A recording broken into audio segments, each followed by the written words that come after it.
এখন থেকে আর ভরে করা যাবে না। বাড়ির পিছের ঝোপের আড়ালে করতে হবে। রাত হলেই তোরা চলে আসবি। আর হ্যাঁ, সাথে একটা মাদুর আনিস, আসলে সুবিধা হবে। সেদিন ঝোপের আড়ালে যা হলো তা কোনোদিন ভুলা যাবে না। মায়ের সাথে মামার বাড়ি যেতে অন্য দিনের মতো বেরোলো বিল্টু। মামার বাড়ির নাম শুনলেই বিল্টুর মন কেমন যেন করতে শুরু করে। এরকম আগে ছিল না, কিন্তু দিদা শয্যাশায়ী হওয়ার পর থেকে একটা মেয়ে দিদার দেখাশোনা করতে এসেছে। তার নাম ডলি। দেখতেও মোটামুটি, কিন্তু চাল চলন অসাধারণ। গায়ের চাপা রং হলের বিশেষ কিছু আছে মেয়েটার মধ্যে।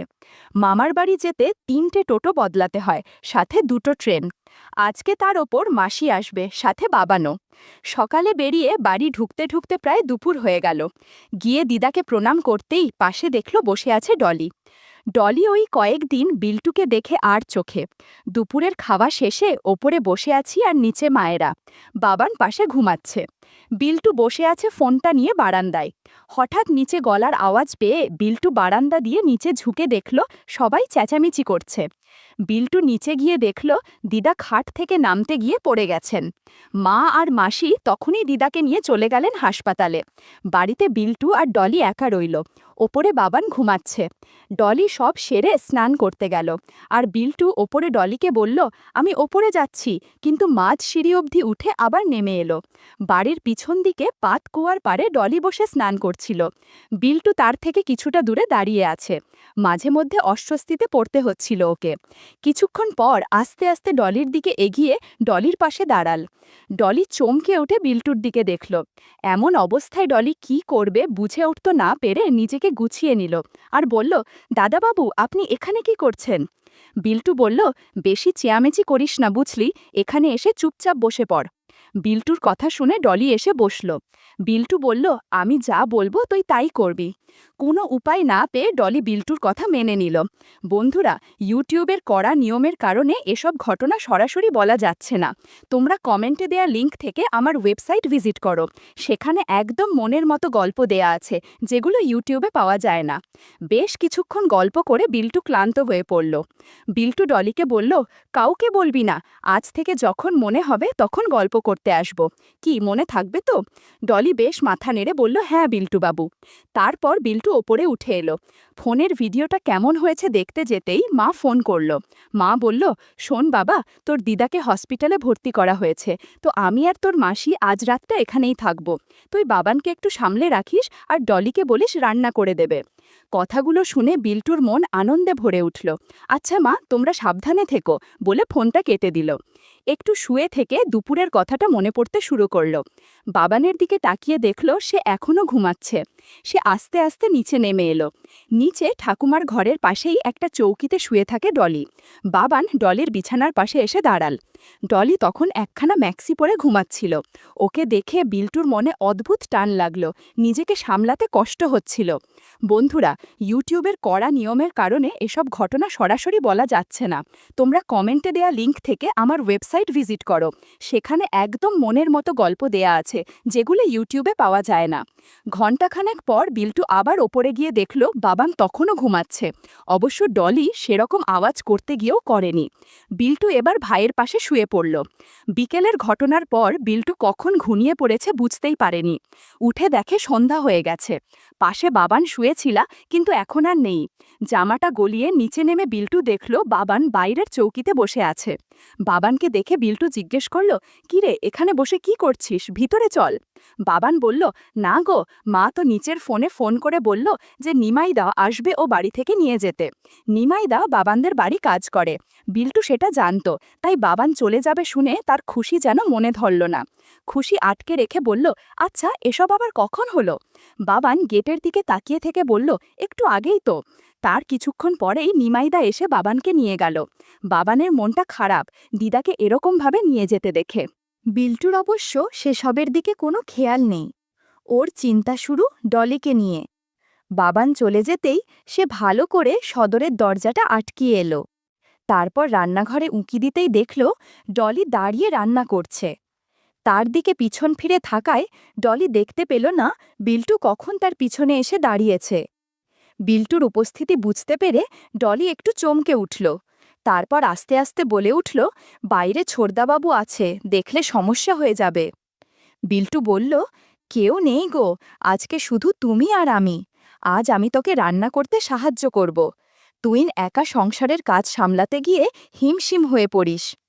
কথাগুলো বলে বিল্টু ব্যাগ থেকে জাম্বুরা বের করল। বন্ধুরা বুঝে তো কি বলতে চাচ্ছি? বিল্টু বলল, আমি লাউ দুটো রান্না করছি, তুই খুন্তি নিয়ে একটু ডাল ঘুঁটে দে। ডলি বলল, সাবধানে করবেন বিল্টুবাবু, কেউ যদি জানতে পারে তাহলে সমস্যায় পড়ে যাব। ঘণ্টাখানেক রান্না করতে করতে কখন যে সন্ধ্যা হয়ে গেছে বোঝাই গেল না। শেষমেশ মাংস কষিয়ে আজকের মতো রান্না শেষ করল। কনেক ক্লান্ত থাকায় ডলি ঘুমিয়ে পড়ল। এদিকে বিল্টু জেগেছিল, তাই জানলার বাইরের খচমচ আওয়াজটা হঠাৎ কানে যেতেই উঠে বসল বিল্টু। পাশের টেবিল থেকে টর্চটা নিয়ে ওপরের বারান্দায় যেতেই দেখল পাশের গলিতে কারা যেন কি করছে। একটা মেয়ে আর একটা বয়স্ক লোকের কথা কানে আসছিল। বিল্টু সেদিকে টর্চ মারতেই অবাক হয়ে গেল। এই কি দেখছে সে? পাশের বাড়ির কেয়া বৌদি ওপাড়ার বিশু কাকু কি যেন করছে। টর্চের আলো পড়তেই দুজনে তড়িঘড়ি করে পালিয়ে গেল। পরদিন সকালে বিল্টুর ঘুম ভাঙল অন্য দিনের চেয়ে তাড়াতাড়ি। ঘুম থেকে উঠে বসে পাশে দেখল ডলি পাশে শুয়ে আছে। বল্টু উঠে ডলিকে ডেকে উঠালো আর নিজে ফ্রশ হতে চলে গেল। কিছুক্ষণ বাদে বিল্টুর মা এলেন। ততক্ষণে বিল্টু আবার ভালো ছেলে হয়ে গেছে। মায়ের কাছ থেকে দিদার খোঁজ খবর জানল। মা বলল, এখন কয়েকদিন বিল্টুকে এখানেই থাকতে হবে, আর তিনি রাতে দিদার কাছে থাকবেন। বিল্টু মুখে কিছু বলল না, কিন্তু মনে মনে অনেক খুশি ছিল। ডলি আজকে সামান্য খুঁড়িয়ে হাঁটছিল দেখে বিল্টুর মা প্রশ্ন করলেন, কি হয়েছে? তাইতে সে বলল যে কাল উঠোনে পড়ে গেছে। বিল্টুও একই কথা বলল। সন্ধে হতে বিল্টুর মা চলে গেলেন হাসপাতালে। এদিকে বিল্টু বেশ কিছুক্ষণ ডলিকে রান্না কাজে সাহায্য করল।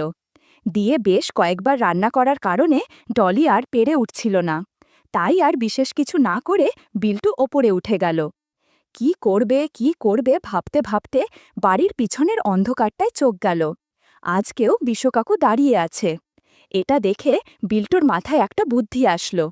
পিছনের জায়গাটা খুবই অন্ধকার, কাউকে দেখা যায় না। সে ঘর থেকে একটা কালো চাদর গায়ে দিয়ে পিছনের দরজা দিয়ে বেরিয়ে বিশু কাকার পিছনে গিয়ে দাঁড়িয়ে বলল, এই যে আপনি এখানে জাদু দেখান রোজ, তা আপনার বউ আর মেয়ে জানলে কেমন হবে? বিশু কাকা ভয় পেয়ে ছিটকে গিয়ে বলল, কে কে বলল? বিল্টু এবার একটা জোরে হাসি দিল, আর বিশু কাকা ভয়ে উল্টো দিকে দৌড়ে পালালো। মিনিট খানেক পর কেয়া বৌদি এলো। এসেই বিল্টুকে বিশু কাকা ভেবে তার সামনে বসলেন। কোনো ভূমিকা ছাড়াই গল্পের পর্যায়ে চলে গেল দেখে একটু অবাক হলেও বিল্টুর ভালোই হলো। যতই হোক বিশু কাকার গলার আওয়াজ তো সে নকল করতে পারবে না। জাদুর লাঠির জাদু দেখার সময় কেয়া বৌদি অবাক হয়ে গেল। বন্ধুরা, তোমরা বুঝেছ তো কিসের জাদু? সে জিজ্ঞেস করল, আজকে আবার কোন বাবার থেকে ওষুধ খেয়ে এসেছ? বলে বিল্টুর জবাবের অপেক্ষা না করে আবার বলল, আজকে কেমন যেন আলাদা লাগছে। বিল্টু এবার দেখল আর উপায় নেই, শেষে বলল, বিশু কাকা তো ভয়ে পালিয়েছে। কেয়া বৌদি এবার চমকে উঠল বিল্টুর গলার আওয়াজে। বিল্টু, তুই? বলেই দূরে সরে গেল আর ছুটে বাড়ির দিকে চলল। বিল্টু বেশ আশাহত হয়ে বাড়ি এসে রাতের খাবার খেয়ে শুয়ে পড়ল। পরদিন সকালে ডলি এসে বলল, কেয়া বৌদি বিল্টুকে তার বাড়ি ডেকেছে। বিল্টু তৎক্ষণাৎ উঠে কেয়ার বৌদির বাড়ির দিকে পা বাড়াল। কেয়া বৌদির বাড়ি ঢুকতেই বৌদি বিল্টুকে ড্রয়িং রুমে বসালো। কেয়া বৌদিকে আজ অনেক সুন্দর লাগছে।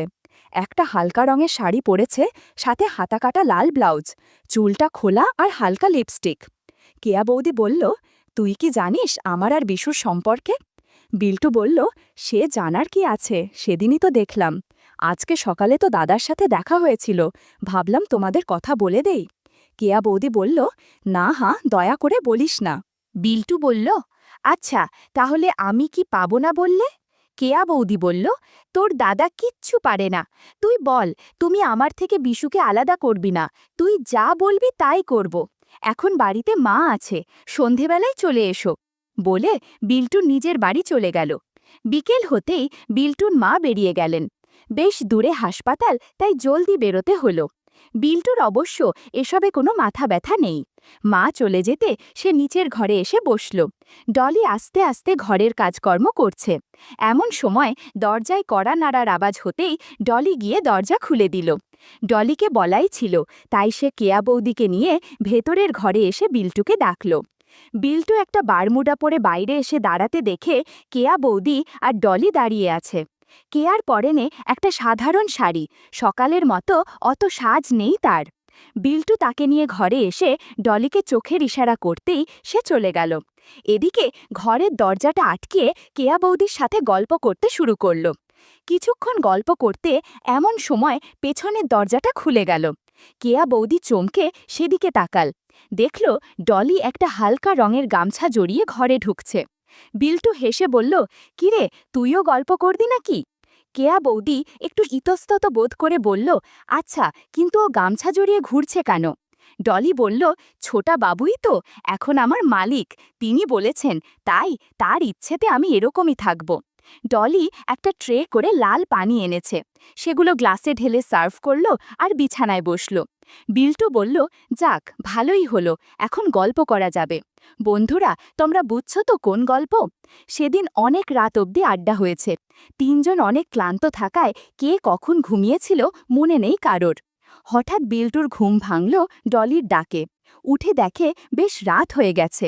সে পাশে ফিরে কেয়া বৌদিকে দেখে চমকে গেল আর ডলিকে জিজ্ঞেস করল, কিরে, কেয়া বৌদি এখনো এখানে কি করছে? ডলি বলল, ডেকেছিলাম দাদাবাবু। ও বলল, আজকে নাকি ওর বর আসবে না, তাই আজকে এখানেই থাকবে। বিল্টু বলল, ঠিক আছে, তুই যা, আমার জন্য এক কাপ চা বানা কড়া করে।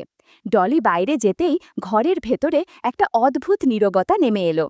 কেয়া বৌদি আস্তে আস্তে পাশ ফিরে শুয়েছিল। চোখ বুঝে থাকলেও বোঝে যাচ্ছিল সে ঘুমোচ্ছে না।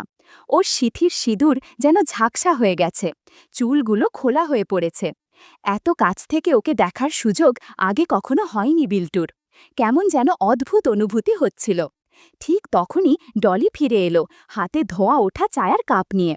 ওর গামছার ভেজা প্রান্তটা হাঁটুতে ঠেকতে থাকায় একটা অদ্ভুত দৃশ্য তৈরি হচ্ছিল। ডলি কাপটা বিল্টুর হাতে দিয়ে বলল, চা খেয়ে নাও দাদাবাবু, অনেক রাত হলো। বিল্টু এক চুমুক দিতেই চোখ কেয়া বৌদির দিকে চলে গেল। কেয়া এবার চোখ মেরে তাকালো বিল্টুর দিকে।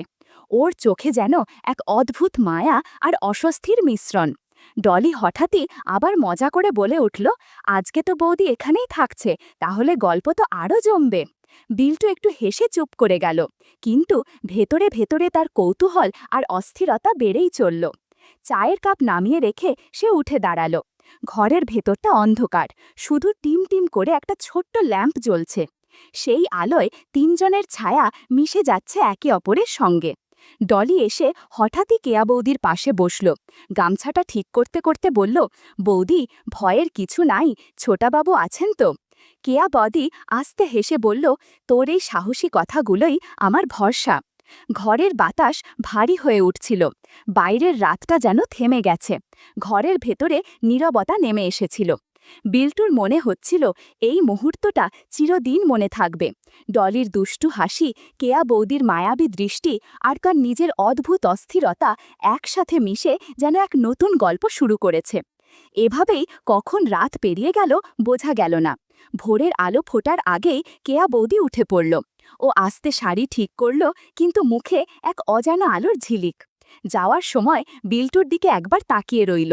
সেই দৃষ্টিকে যেন অজানা প্রতিশ্রুতি লুকিয়েছিল। ডলি দরজা পর্যন্ত এগিয়ে দিয়ে আবার ভেতরে ফিরে এসে হাসতে হাসতে বলল, দাদাবাবু, এখন থেকে তো আসা যাওয়া বাড়বে। বিল্টু চুপ করে বসে রইল। চায়ের শেষ ফোঁটা চুমুক দিয়ে গলা ভিজাল, কিন্তু মনে হচ্ছিল তার ভেতরে কেমন এক ঝড় শুরু হয়ে গেছে। সকালে হঠাৎই দরজায় কড়া পড়ল। ডলি ছুটে গিয়ে দরজা খুলতেই দেখা গেল একটা ট্যাক্সি এসে দাঁড়িয়েছে। ভেতর থেকে নামলেন একজন মহিলা। গায়ে সাদামাটা প্রিন্টের শাড়ি, হাতে বড় ব্যাগ, চোখে টানা টানা ক্লান্তি। ডলি চিনতে একটু সময় নিল, তারপর বলল, অরে, জবা দিদি। জবা দিদি হলেন বিল্টুর দূর সম্পর্কের খালাপিসির আত্মীয়া। মাঝে মাঝেই বাড়িতে